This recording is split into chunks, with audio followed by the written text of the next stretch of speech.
성도 여러분, 가끔 그런 분들 있지 않습니까? 저 사람은 법 없이도 살 수 있는 사람이야. 저 사람은 믿음이 어떻게 저렇게 좋을 수가 있지? 난 저 사람 화내는 거 한 번도 못 봤어. 저렇게 착할 수가 있을까? 이런 사람을 성경에 찾는다면 아마 다윗이 아닐까라는 생각을 합니다. 적어도 25장 앞에까지는 다윗은 그런 사람, 정말 천사표를 받은 그런 사람이었습니다.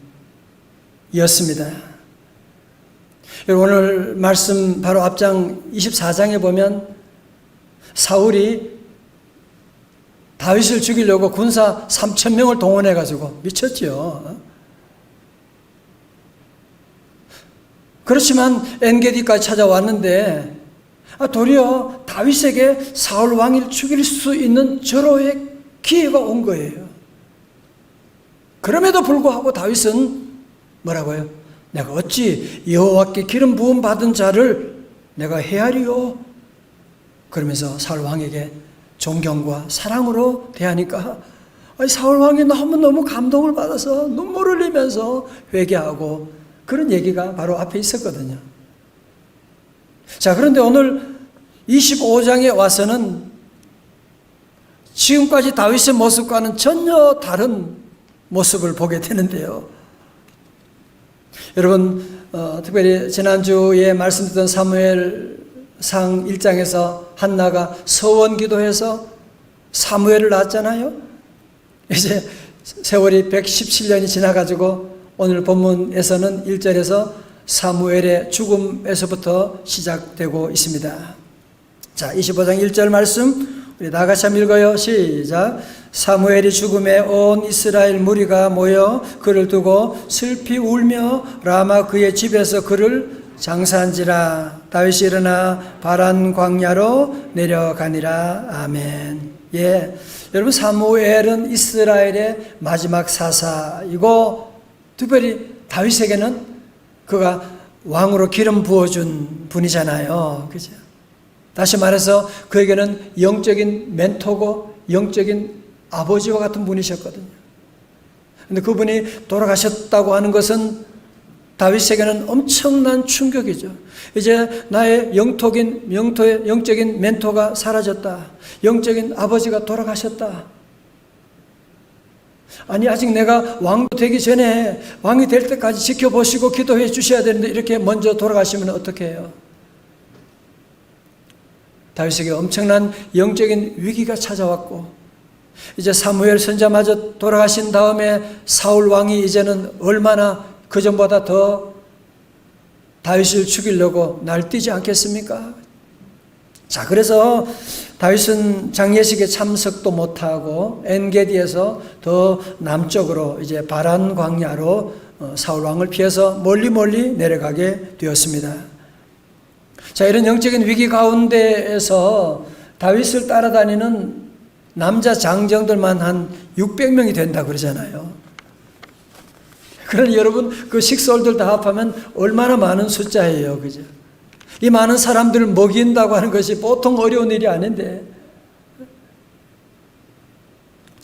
저들이 지금 먹을 것이 없는 이런 육적인 그런 위기까지 겹치게 된 것입니다. 자, 그런데 기쁜 소식이 들렸어요. 2절의 말씀.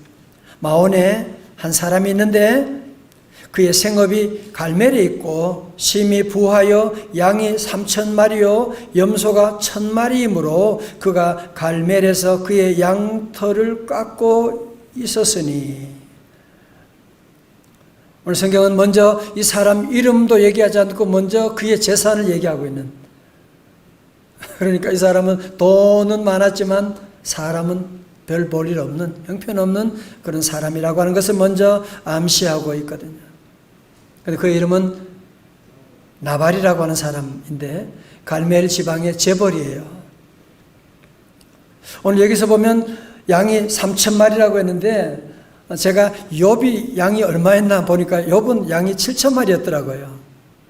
그러니까 얼마나 그 당시 부자였는지 알겠죠. 그런데 유목민들에게 털 깎는 날이 오게 된 거예요. 농업하는 사람들에게 추수하는 날과 같은 거죠. 터를 깎아서 수입이 들어오게 되는 날이니까 잔치날과 같고요. 그래서 이 날이 되면 주변의 나그네들까지 다 불러가지고 함께 식사도 하고 함께 즐거워하는 참 좋은 날이 오게 된 것이거든요.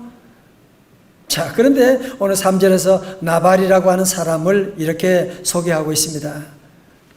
그 사람의 이름은 나발이요 그의 아내 이름은 아비가일이라. 그 여자는 총명하고 용모가 아름다우나 남자는 완고하고 행실이 악하며 그는 갈렙 족속이었더라. 여러분, 나발이라고 하는 말의 히브리어 뜻은 뭐냐면은 바보라는 뜻이에요. 미련하다는 뜻이에요. 다시 말해서 그는 돈은 많았지만, 양떼, 염소 떼는 많았지만, 그러나 성질은 고약하고 고집스럽고 다른 사람을 전혀 배려하지 않는 그런 쫄부로서, 그러나 그의 아내 아비가일은 총명하고 용모가 아름다웠더라. 전혀 좀 맞지 않는 조합이 보여지지 않습니까? 자, 이렇게 잔칫날에 다윗은 10명의 부하들을 나발에게, 특히 군인들 그런 보다도 이제 젊은 부하들을 나발에게 보내어서 정말 모든 예를 갖추어서 정중하게 요청을 하고 있습니다. 6절 말씀 같이 읽어볼까요? 시작. 그 부하게 사는 자에게 이르기를 너는 평강하라. 내 집도 평강하라. 내 소유의 모든 것도 평강하라. 여러분, 평강이란 말은 히브리 말로 뭐예요? 샬롬이죠. 자, 여러분, 지금도 샬롬이란 말 인사해요. 처음 만났을 때는 뭐라고 하느냐? 뒤에 액센트를 높이면 돼요. 샬롬, 그러면 돼요. 헤어질 때는 어떻게 하면 돼요? 샬롬, 이렇게 하면 되는 거예요. 다 같이 샬롬. 예, 보통 샬롬 한 번만 하면 되는데 오늘 다윗은 여기서 저들 보내면서 뭐라고요? 3번 샬롬, 평강 있을지어다. 평강 있으세요. 모두에게 가족들 평강 있으세요. 무려 3번이나 샬롬을 얘기한다는 것은 무슨 말이에요? 완전한 그런 예절을 갖추어서 저들을 만나고 있다는 얘기죠. 여러분, 사실 다윗이 그 갈멜 지역에 있으면서 배고프고 할 때 그 양떼들을 슬쩍 할 수도 있지만 그렇게 한 적이 없거든요. 그리고 다윗의 부하들은 이 나발의 그 목장들을 다른 아말렉이나 도둑떼들로부터 지켜주는, 보호하는 그 역할을 항상 해왔거든요. 목자들이 다 알고 있는 사실이거든요. 여러분, 그렇다면 다윗은 이 나발의 이 목장 양들을 지키는데 큰 도움을 준 은인과 같다고 그렇게 말할 수 있지 않습니까? 그죠? 자, 이렇게 좋은 날, 양털 깎는 날에 다윗은 그래서 자기의 젊은 부하들을 나발에게 보내면서 되는 대로 양식을 좀 주시면 고맙겠습니다. 겸손하게 부탁했는데, 이 바보 같은 나발이 어떻게 반응합니까? 한번 보세요.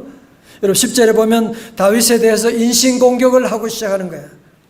도대체 다윗이라는 놈이 누구야? 이새의 아들이라는 자가 누구야? 요즘 주인을 배반하고 도망다니는 애들이 많다는데,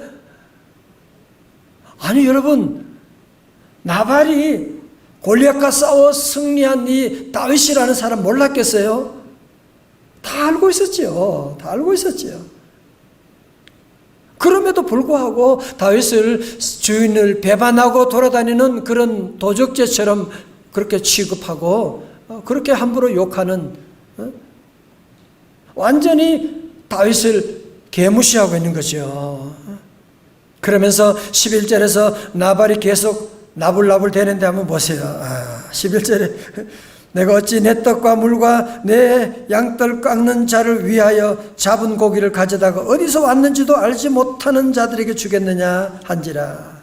나발은 이 내 떡과 내 물과 내 고기들을 어디서 온지도 알지 못하는 저런 거시기들에게 내가 왜 줘야 돼? 나는 쌀 한 톨도 줄 수가 없어. 그러는 거예요. 이 말을 듣고 다윗의 부하들이 얼른 달려와서 다윗에게 보고할 거 아닙니까?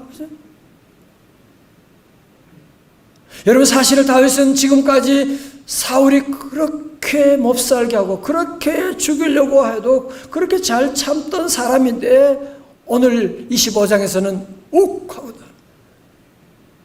너무너무 흥분하는 거예요. 그리고 여기서는 여호와께 물어가로되 기도했다 그런 얘기도 없어요. 너무너무 열받은 거야.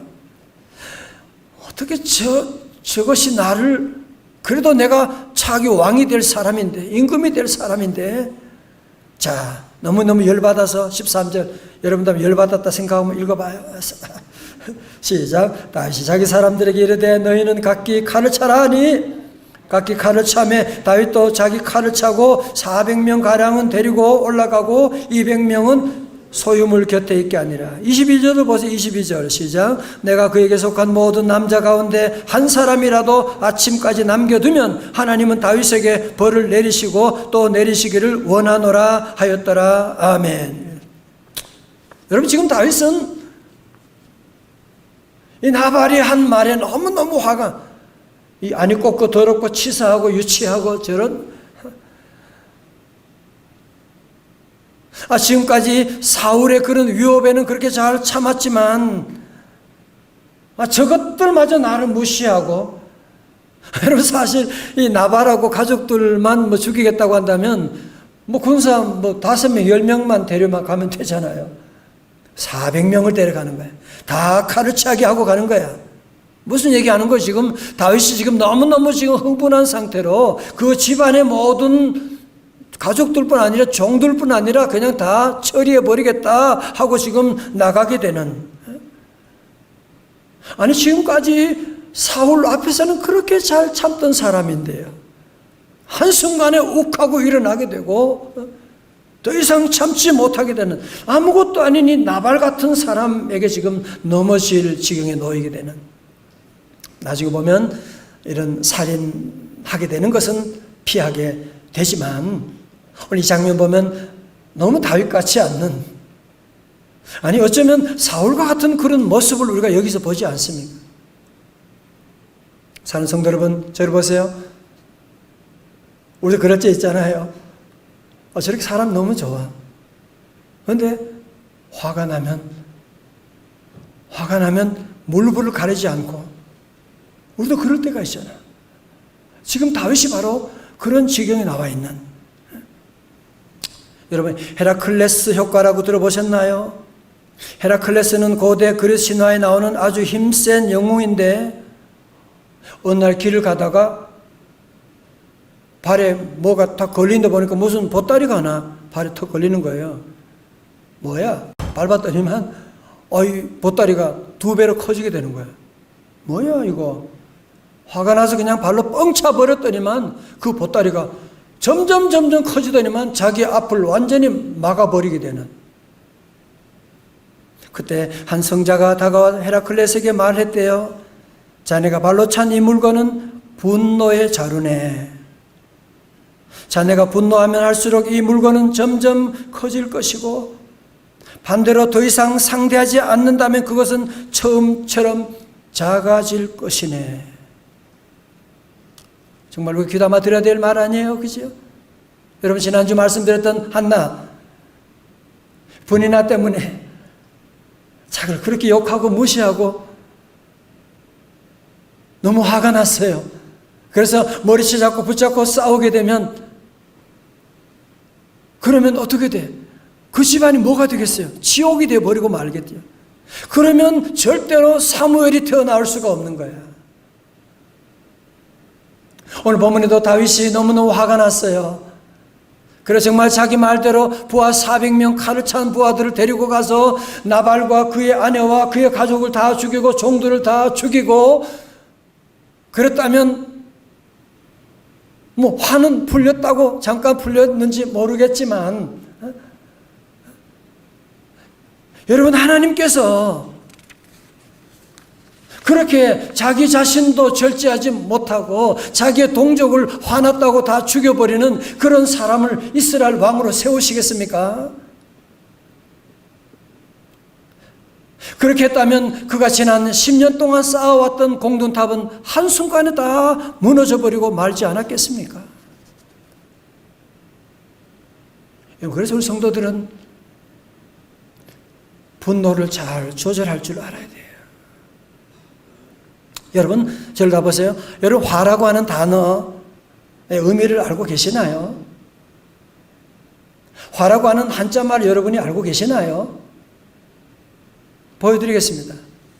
여러분, 화라고 하는 말은 불화자예요. 여러분, 옆에 보세요. 불 타오르는 것처럼.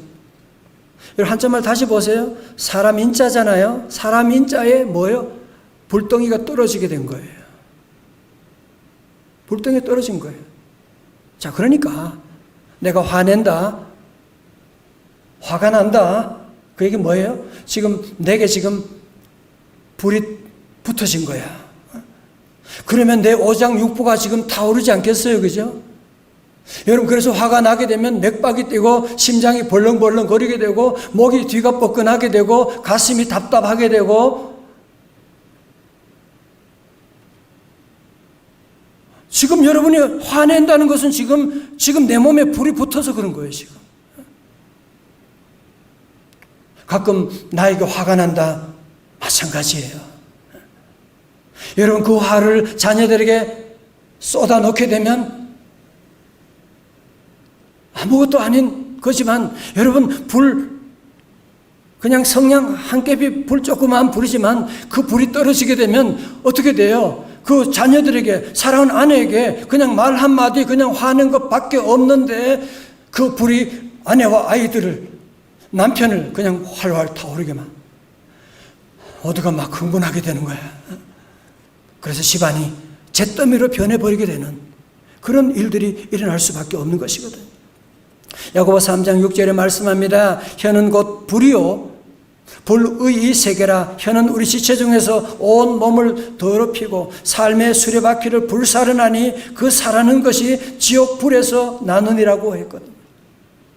여러분, 잘 보세요. 옛날에는 우리가 먹을 것이 없어가지고 힘든 헝그리 시대였다고 하면, 요즘은 가진 것은 있어도 모든 현대인들 마음속에 화가 끓고 있는 앵그리 시대라고 말합니다.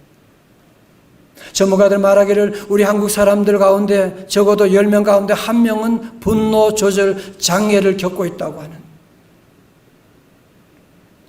아니, 화는 다 어느 나라나 다 내는 것 아닙니까? 근데 한국 사람은 좀 심한가 봐요. 1996년 미국 정신의학과에 또 보면 화병이라고 하는, 한국말 그대로 화병, HWABYUNG라고 하는 단어가 등록되어 있어요. 그만큼 우리 한국인들에게는 이런 분노가, 지금 화가 많이 끓고 있는, 그래서 이것으로 말미암아 수많은 가정의 어려움들이, 그래서 말하기를 앞으로 21세기는 전염병이 무서운 것이 아니라 정신병이 무서운 것이다, 그렇게 말하고 있거든요. 자, 그럼 여러분 가운데 그리스도인은 화를 내면 된다, 안 된다? 대답해봐요. 된다, 안 된다? 여러분, 예수님도 화내신 적 있으시죠? 그죠? 성전에서 하나님이 기도하는 집을 장사의 소굴로 만든 그것 보고 주님은 상을 뒤엎으시고 의자를 뒤엎고 화내신 적이 있습니다. 여러분, 화를 내어야 할 때에 화를 낼 수가 있습니다. 화가 나는 상황에서 화내는 것은 정상적인 반응인데요. 그런데 문제는 뭐냐면은 화 자체가 위험한 것이 아니라 자기의 주관적인 해석을 거기에 덧붙이게 되는, 예를 들면 이런 거죠. 내가 문자를 보내는데, 정말 정성껏 기도하면서 이렇게 해서 문자를 보내는데 이것이 답장이 없어. 1시간, 2시간, 하루가 지났는데 답장이 없어. 뭐야? 이거 나 무시하는 거 아니야, 이거? 나 이거 우습게 보는 거 아니야? 저거 그전부터 삐딱 하더니만. 그러면 화가 증폭되어 나가게 되는, 엉뚱한 방향으로 불이 붙게 되는 거거든요. 여러분, 사실 다윗도 지금 자존심이 너무 낮아 있는 영적인 위기 가운데 있는, 그러니까 잘못된 해석으로 지금 이런 끔찍한 일을 저질 뻔했는데요. 옛말에 그런 말이 있더라고요. 종로에서 뺨 맞고 한강에서 은널긴다. 지금 사실 그동안 사울에게 엄청난 뺨을 맞고 그런 고통을 당했는데 지금 나발에게 지금 보복하는 것처럼 그런 실수에 빠지게 되는 것 아닙니까? 여러분, 화를 잘 낸다고 하는 것은 습관인데요. 화를 잘 낸다고 하는 것은 상처를 받았다 그런 얘기거든요. 상처를 잘 받는다고 하는 것은 자존감이 낮다고 하는, 우리가 자존감이 낮을 때 아무것도 아닌 일에 상처받게 되잖아요. 여러분, 그러므로 성도들은 화가 나는 사람 만날 때, 아, 저분이 지금 자존감이 많이 낮아졌구나. 또 우리 위해서 기도해주고 사랑해주고 회복할 수 있도록 그렇게 도와주셔야 돼요. 또 어떤 분 가운데 보면 화가 났을 때에 화를 푸는 방법 가운데 피구형이 있더라고요. 피구 던지게 해봤어요? 공이 오면 얼른 다른 사람에게 던지는, 화가 왔을 때 얼른 다른 사람에게 집어 던지는 거예요. 그냥 그런 저 사람이 오면 또 같이 던지고 피구 던지는 것처럼 공이 왔다 갔다, 화가 왔다 갔다 하는 사이에 뭐가 되겠어요? 그냥 불이 활활 타올라 잿더미로 변하게 되는. 그래서 설교는 어떻게 얘기했어요? 화가 화를 불러오는 것이다. 그렇게 얘기하고 있는 것입니다. 심리학 수업 시간에 화가 날 때 자신에게 물어야 될 몇 가지 질문이 있습니다. 첫 번째로, 지금 내가 화내는 이유가 정당한가? 두 번째로, 내가 정말 공평한 대우를 받았는가? 불공평한 대우를 받았는가? 세 번째, 다른 사람이어도 화가 날 만한 상황인가? 적어도 여러분들이 이런 것들을 물어보지 않고 화를 벌컥 내게 되면 그러면 엎어진 물이 되어버리고 말거든요. 그래서 전문가들은 말하기를 화가 날 때 타임아웃을 가지라는 거예요. 타임아웃 3분을 가지라는 거예요. 3분이 아니라 3초를 여러분이 하고 잠깐 호흡을 가다듬고 하나 둘 셋 하고 또 해대면 안 되고, 그때 좀 정신을 차리고 여러분 자신에게 내가 정말 화낼 만한 상황인가, 화낼 만한 문제인가, 아니 다른 사람에게도 이런 일이 오면 화내겠는가 한번 물어보라는 겁니다. 우리 교회도 어린 자녀들을 키우는 부모들이 많이 계신데요. 여러분, 자녀들 키우면서 참 힘들 때가 많죠. 다 자녀들 처음 키우니까. 같이 밥 먹고 같이 뭐 좋은 일 할 때는 애들이 너무너무 착하고 너무 잘 웃고 그러는데, 밥 먹고 씻어라, 이제 공부해라, 그런 얘기가 나오면 그때는 애가 이상한 행동을 하는 거예요. 씻기는커녕 말도 안 듣고 엉뚱한 짓을 하고 게임을 하고 앉아있고, 아니 엄마는 지금 이렇게 맛있는 것 하느라고 오늘 종일 준비하고 해서 먹였는데 지가 할 일을 행동 하나도 안 하잖아. 그러면 보글보글 끓게 되는 거야. 그래서 한마디 하고 여러분 화를 쏟아내게 되면 그때는 일이 커지게 되는 거거든요. 그래서 우리 성도들은 먼저 자신에게 늘 물어봐야 돼요. 내가 정말 화낼 만한 상황인가? 여러분, 사실 아이들이요 엄마 말 안 듣습니다. 씻으라고 하면 안 씻고, 여러분도 다 지난날 그랬으면서 잊어버려서 그렇지. 게임 아이들 좋아하고 정상이에요. 정상이라니까요. 자꾸 여러분이 그걸 가지고 야단치고 그러면 안 되고 화내지 말고, 화를 냈다고 한다면 우리 성도들은 오늘 성경 그랬잖아요. 에베소에서 자녀를 노엽게 하지 말라 그랬거든요. 앉아서 엄마 미안하다 반드시 사과하셔야 돼요. 아까 너무 피곤해서 그렇게 했는데 미안한데 너도 앞으로 좀 이렇게 좀 해주면 좋겠다.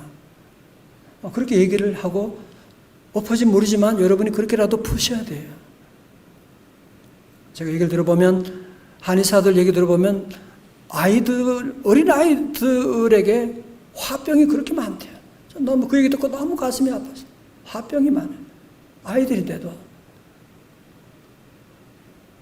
우리 부모들은 그냥 하는 말이 없고 그냥 한번 소리 지른 건데 아이들은 그것을 엄청난 지옥이 오는 것 같은 그런 반응을 겪게 되는 거예요. 여러분, 그렇기 때문에 우리 성도들은 화가 날 때 여러분이 기도하고 문제를 여러분이 풀어나가는 걸 오늘 말씀 가운데 새롭게 정리하셔야 돼요.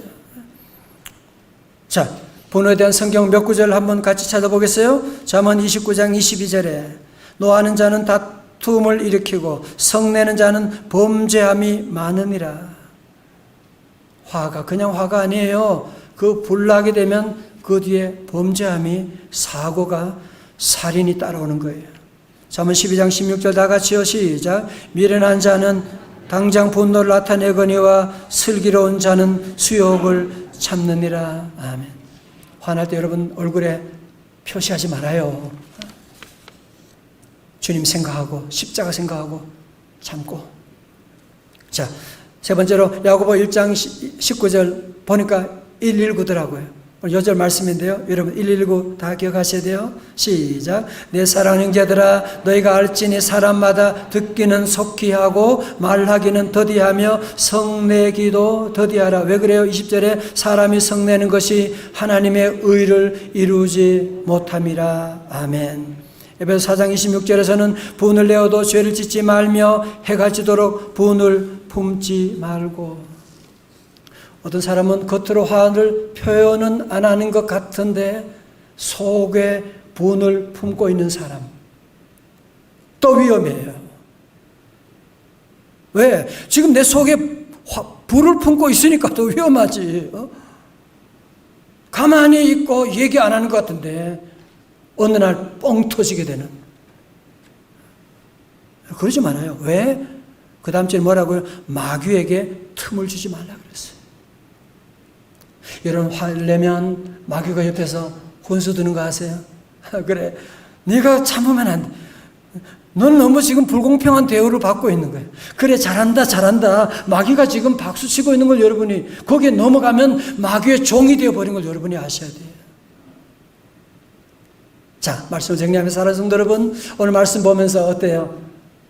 다윗 같은 사람도, 그렇게 착한 사람도, 그렇게 믿음 좋은 사람도 한순간에 이렇게 욱하고 일어나는 이런 때도 있었구나. 오늘 저와 여러분도 이런 경우들이 누구나 다 있는 것 정상이에요. 그것도.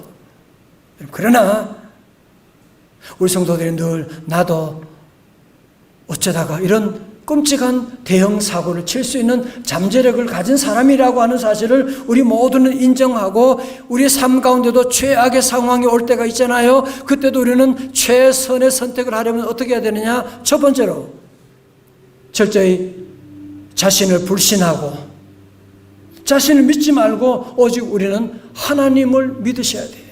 다 같이 아멘. 성도 여러분, 우리가 보는 것이 여러분이 얼마나 봅니까? 여러분이 아는 것이 얼마나 다 알고 있는가요? 여러분이 본다고 하지만 지금 이 뒤에 벽에 무슨 일이 안 보이잖아, 그지? 우리가 알고 보는 것은 겨우 빙산의 일각밖에 없는데 그 짧은 인포메이션 가지고 함부로 화를 내고 그러면 우리 자신을 절대로 불신해야 돼. 나를 부인하고 오직 하나님 한 분만 믿으시기를 주님의 이름으로 축원합니다. 두 번째로 성도들은 화가 날 때 어떻게 하느냐? 어디로 가야 되느냐? 한나가 어떻게 했어요? 화가 날 때 하나님의 성전에 가서 여호와 하나님 앞에 나가는. 우리 성도들은 화가 날 때 주님의 십자가 앞으로 나가야만 합니다. 우리 성도들은 주님의 십자가 앞으로 나가서 십자가를 붙잡고 한나처럼 여호와 앞에 나가서 나의 모든 원통한 것을 하나님께 다 토하고 기도하고 나가는. 하나님 너무 힘들어요. 하나님 너무 속상해요. 하나님 너무 어떻게 할지 모르겠어요. 하나님 앞에 여러분이 다 토하고 나가면 하나님이 다 어루만져 주시고 사무엘의 복을 내려주시는데 화난다고 피고하듯이 집어던지고 그러면 여러분이 사무엘의 복은 받을 생각을 하지 말으셔야 돼요. 자꾸 자녀들에게 화를 쏟아내면 자녀들에게 정신적인 장애인을 만든 걸 여러분이 아셔야 돼요. 자녀 키울 때 힘들죠. 속상하지요. 주님 앞에 나와야 돼요. 주님, 어렵습니다. 대신 막대 드렸던 십자가 있잖아요. 여러분 그거 꼭 붙잡고 함께 여러분 기도하십시오. 갈라디아 2장 20절 말씀 시작. 내가 그리스도와 함께 십자가에 못 박혔나니 그런즉 이제는 내가 사는 것이 아니요 오직 내 안에 그리스도께서 사시는 것이라. 아멘. 제가 40년 전에 신학교 다닐 때 영세교회 김종수 목사님이라고 계셨어요. 이분이 설교하면 늘 하던 말씀이 있어요. 천국 방언이라고 하면서 늘 따라하게 하시는데 첫 번째, 얘야 괜찮다 다 모르고 그랬는 걸 뭐. 다 같이 시작. 얘야 괜찮다 다 모르고 그랬는 걸 뭐. 두 번째는 얘야 괜찮다 다 나 때문이다. 시작. 얘야 괜찮다 다 나 때문이다. 아멘. 우리 성도도 다 이제 우리 모두가 다 부족한 사람, 다윗같이 실수할 수 있는 사람들이에요. 그래서 우리 예수님 믿으셔야 돼요. 그래서 나는 죽고 예수님으로 살고 주님 이번 주간도 모시고 나아가게 되면, 주님 바라보게 되면 어떤 사단의 유혹도, 나발의 유혹도, 우리 안의 분노도 넉넉히 이겨나가는 그런 성도들 다 되시기를 주님의 이름으로 축원합니다. 내가 매일 십자가 앞으로 나가야 돼요. 내가 매일 십자가 앞에 더 가까이 가오니 할렐루야. 구세주의 흘린 보배 피로써 나를 정케 하소. 내가 매일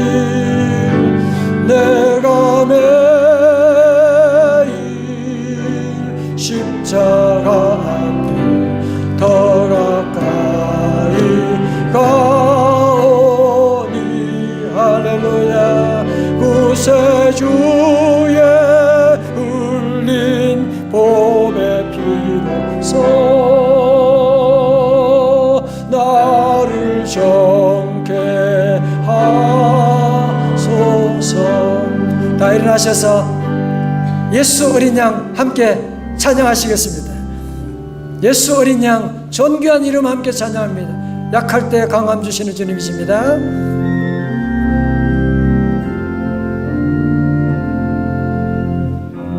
약할 때 강함 되시네 나의 보배가 되신 주 나의 모든 것.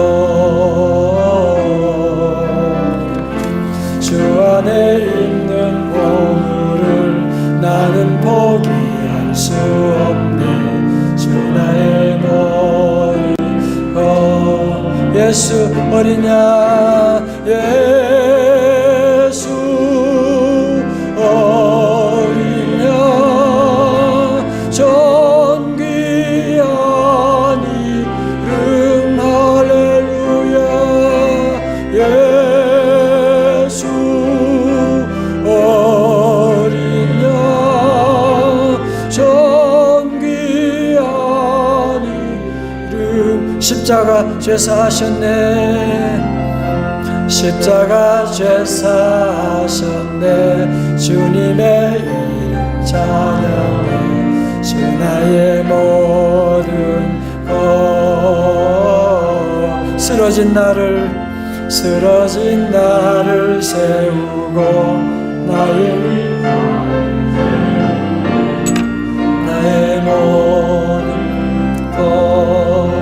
할렐루야. 두 손 들고 예수 어린 양 존귀한 이름 할렐루야. 예수 어린 양 존귀한 이름. 이 시간 주님께서 여러분 안에 있는, 지금 잠재되어 있는, 침전되어 있는 이 앵그리 시대 가운데 주님 여러분 치유하시길 원하십니다. 이 시간 다 두 손 들고 여러분 높이 들고 두 손 바짝 다 드세요. 예수 어린 양이 그분만이 우리의 화를 치유할 수가 있습니다. 여러분 치유받으셔야 돼요. 여기 자꾸 집에 가서 쏟아놓으니까 집에 화재가 분란이 나는 거잖아요. 지금 다 두 손 높이 들고 예수 어린 양 나의 모든 화 나의 모든 잠재되어 있는 분노 다 소멸시켜 주옵소서. 찬양합니다. 예 주여 할렐루야 어린 양 주여 아버지 하나님 우리의 모든 화를 주여 우리의 모든 분노를 다 치유하여 주옵소서. 할렐루야 어린 양 존귀한